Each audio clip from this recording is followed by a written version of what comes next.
welcome to the last Wednesday of summer reading. It's a Wednesday, so it must be time for one of our stories and to see what's in our grab bag this afternoon. This week we're doing It's Not a Bed, It's a Time Machine. And this book was written by Mickey Rapkin. You might not know that name, but you might know what Mickey has done. His first book was turned into the Pitch Perfect movie series. The pictures, or the illustrations, were done by a Mexican artist named Teresa Martinez, and she lives in Puerto Vallarta. So we'll get started on It's Not a Bed, It's a Time Machine.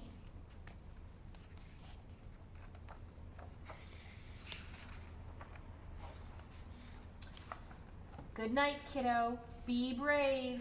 You're the boss of bedtime. Me? Brave? I wasn't so sure. Bedtime means lights out with dark corners and spooky sounds. Don't be afraid of bedtime, Floppy said. This isn't a bed, it's a time machine. Just think about it, Floppy said. You brush your teeth, you get under the covers, and then what? Bam! It's morning.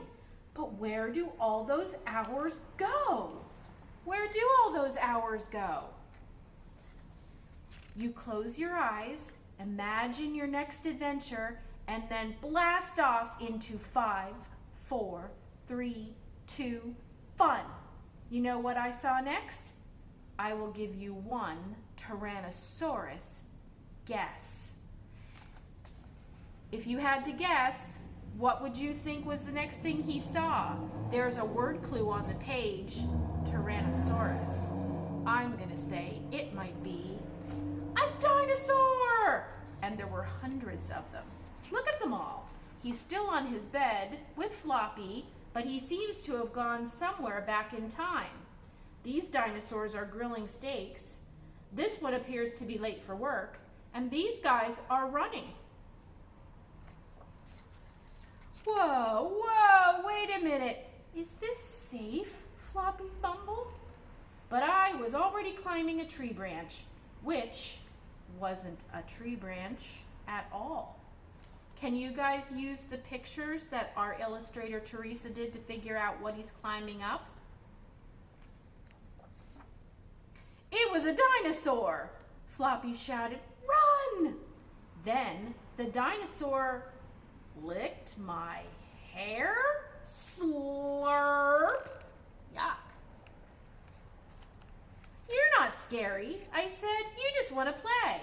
So we played fetch with his giant bone. And we played connect the dots with all the twinkly stars. It would have been awesome to hang for 6 billion years, but I started missing home. We tried to leave, but my new friend wouldn't stop nibbling on my sock. I don't think he wants to be alone, Floppy whispered. But you're not alone, Dino Pal, I said. The other dinosaurs are always nearby. He had his family. Now it was time for me to see mine. Floppy and I climbed back into the time machine. Be brave, Floppy whispered. You're the boss of bedtime. When I opened my eyes again, the sun was peeking through. Look at your hair, Mom said. What happened? You guys remember what happened to his hair? I had a dream my bed was a time machine and a dinosaur licked me. And maybe it wasn't a dream after all.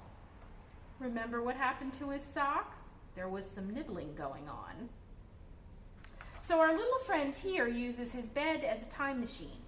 Now you guys could pretend to do that, but we also have something in our grab bag that can help us a little tiny bit making time fun. Inside your grab bag this week, we're going to be making a time capsule. So there's a piece of paper here that tells you to answer the questions below and put the paper in the time capsule. Then you hide it somewhere safe so you can open it next summer. You know, this is a pretty unique summer here in 2020. It's very different than other summers. You haven't been able to go as many places. When we do go outside places, we wear our masks to be safe. So this is called an historic time, meaning this is going to be important in history, and all of us are a part of it. So we thought it would be fun if we captured a little bit about you during this historic summer of 2020.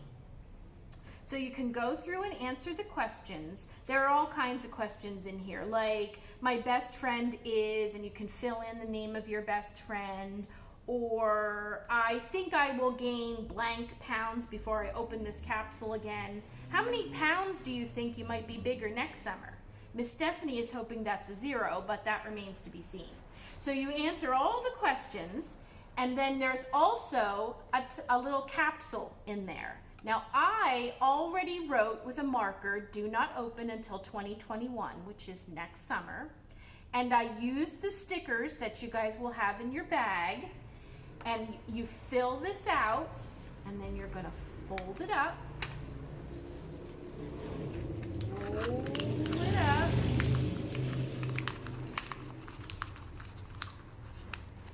Put it inside your tube like this, and put it somewhere safe in your house. You can put a little sticky note on the refrigerator to remind yourself to open it next year, or you could have mom or dad put a little reminder note on their calendar.